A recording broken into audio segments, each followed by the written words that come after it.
Hi everyone, it's Laura here and welcome back to my YouTube channel. In today's video I'm gonna show you how to combine Distress Inks and Oxides to do some tone-on-tone stamping and create a Sato pattern paper effect. To start off my card, I used the second largest die in the Lawn Fawn Stitch Rectangle Stackables to cut a panel for my sky.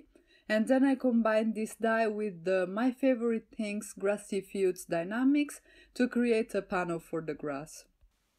I then used Distress Inks to add color. I am starting from the grass panel, and for that I will be using Twisted Citron Distress Ink. And I am blending the ink from the lower part of the panel and then moving upwards, using a heavier hand at the bottom so that I create a gradient effect. And I will keep building the color and adding layers until I get a smooth enough result. I then started working on the sky panel, and for that I will be using Mermaid Lagoon, Peacock Feathers and Tumbled Glass. I started with Mermaid Lagoon and covered about 1/3 of the panel, and then I used Peacock Feathers to cover the rest of the area.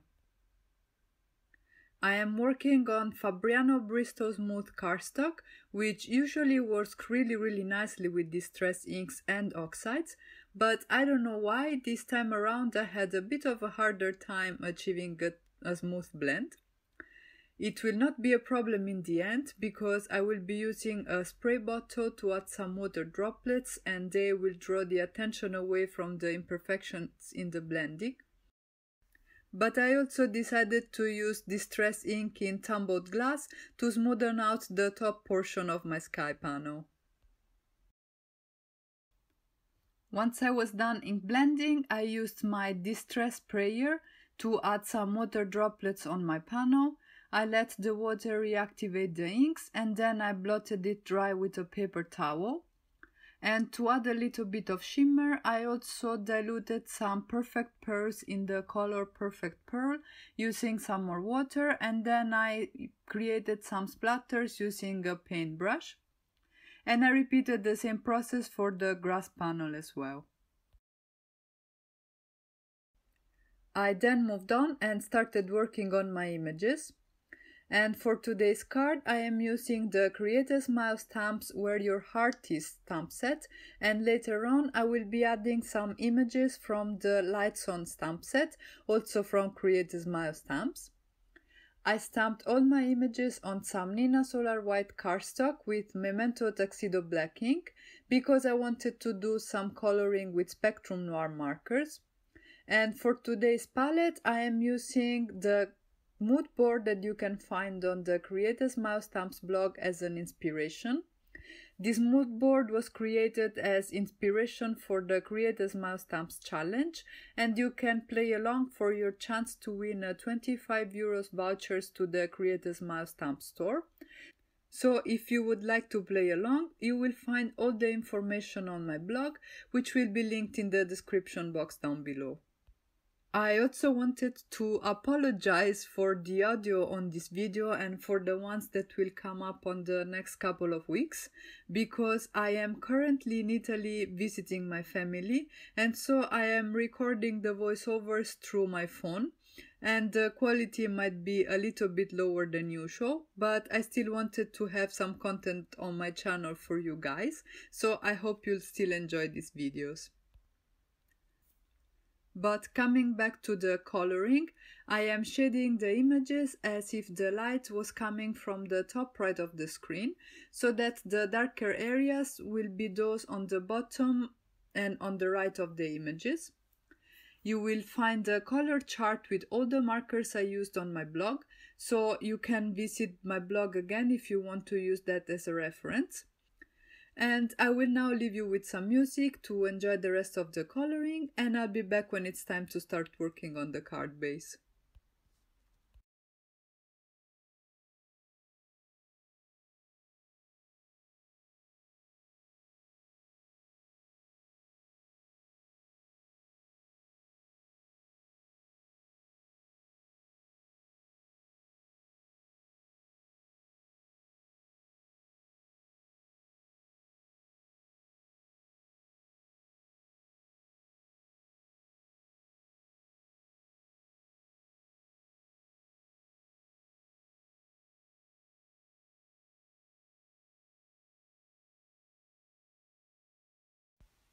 Once I was done coloring my images, I stamped my sentiment on this wood sign using my Misty and Memento Tuxedo black ink.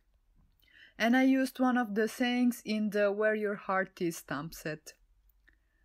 At this point, I could start working on my background.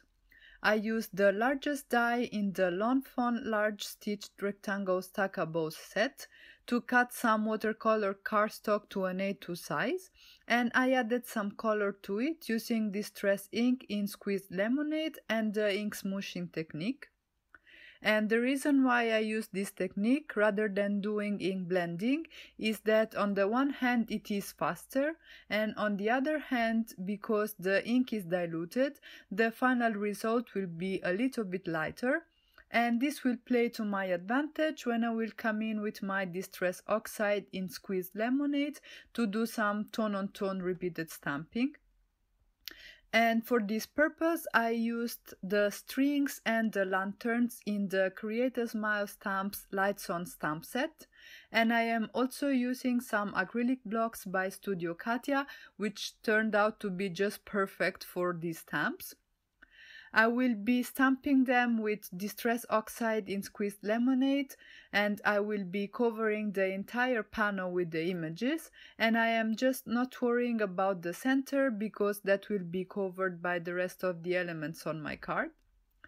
And one of the things that I really love about the oxides is that you can do this tone-on-tone stamping over Distress inks, and they will match perfectly. As an afterthought, I decided to add some lanterns to my little scene, so I stamped them on some Nina Solar white cardstock with Memento Tuxedo black ink again.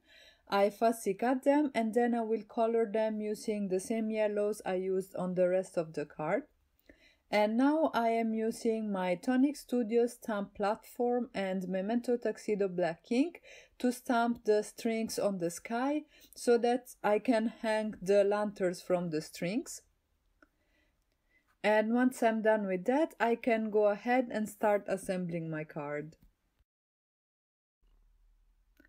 As a first step, I adhere the yellow background to a top folding A2 card base, which is cut at 11 by 4 1/4 inches and scored at 5 1/2 inches. I then used my Tonic Studios Funky Tape Runner to adhere first the sky panel to my card, and then after that I adhere the panel with the grass. And for the rest of the images, I used Nuvo Deluxe adhesive and some tweezers to help me position all the images and compose my little scene.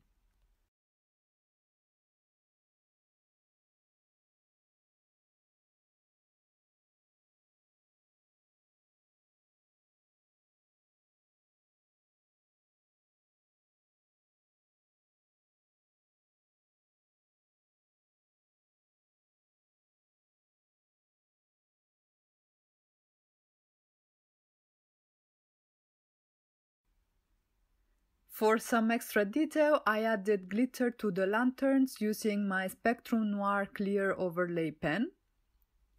And once I was done with that, I used some glossy accent to add some shine and dimension to the lanterns and also to the mouse's suitcase and the van's window and door.